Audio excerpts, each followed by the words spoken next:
नागपूरमध्ये मेट्रोचं काम सुरू झालंय। 4-5 वर्षात मेट्रोची सेवा नागपुरात सुरू होईल।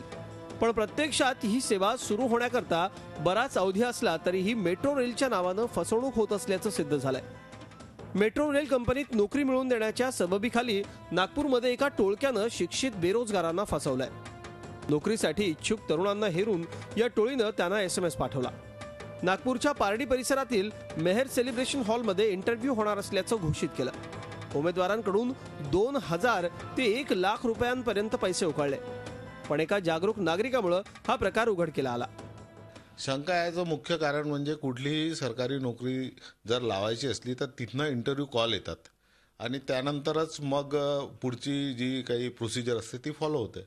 पण या केसमध्ये नुसतं एक SMS आलेला होता आणि त्यांनी सर्व कॅन्डिडेटला एका प्रायव्हेट हॉलमध्ये मेहर सेलिब्रेशन हॉलला बोलावलेलं होतं।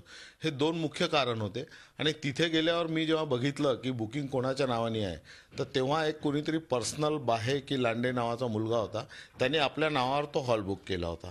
जर गव्हर्नमेंट मेट्रोचंच जर हे असतं तर तो हॉलसुद्धा मेट्रोच्या नावानेच बुक झाला असता। आलेल्या तक्रारीनंतर इंटरव्ह्यू सुरू असताना पोलिसांनी तिथं धाड टाकली। आयोजकांनी उडवाउडवीची उत्तरं दिल्यानं पोलिसांचा संशय बळावला। पोलिसांनी एका महिलेसह 6 आरोपींना ताब्यात घेतलाय। मात्र प्रमुख आरोपी अनिल पांडे अजूनही फरार आहे। त्यामध्ये 6 आरोपी आम्ही ताब्यात घेतले।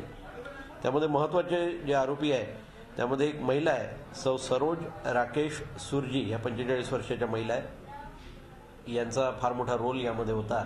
मुलांना व्यवस्थित असं सांगणे की तुमची ही नोकरी निश्चितपणे खात्रीलायक आहे वगैरे म्हणून।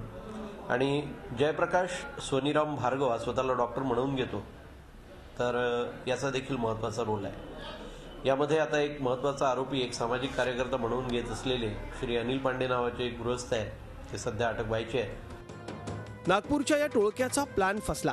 पुढच्या टप्प्यात गोंदिया आणि वर्धा या जिल्ह्यातही अशाच प्रकारे फसवणूक करण्याचा त्यांनी बेत आखला होता। या प्रकरणाचा तपास सुरू असला तरी कुठल्याही कागदपत्रांच्या व्यवहाराशिवाय सरकारी किंवा खासगी नोकरी मिळत नाही याचं भान शिकलेल्या बेरोजगार तरुणांना केव्हा येणार? Akhilesh Halve, Zee media. Zee 24 तास रहा एक पाऊल पुढे।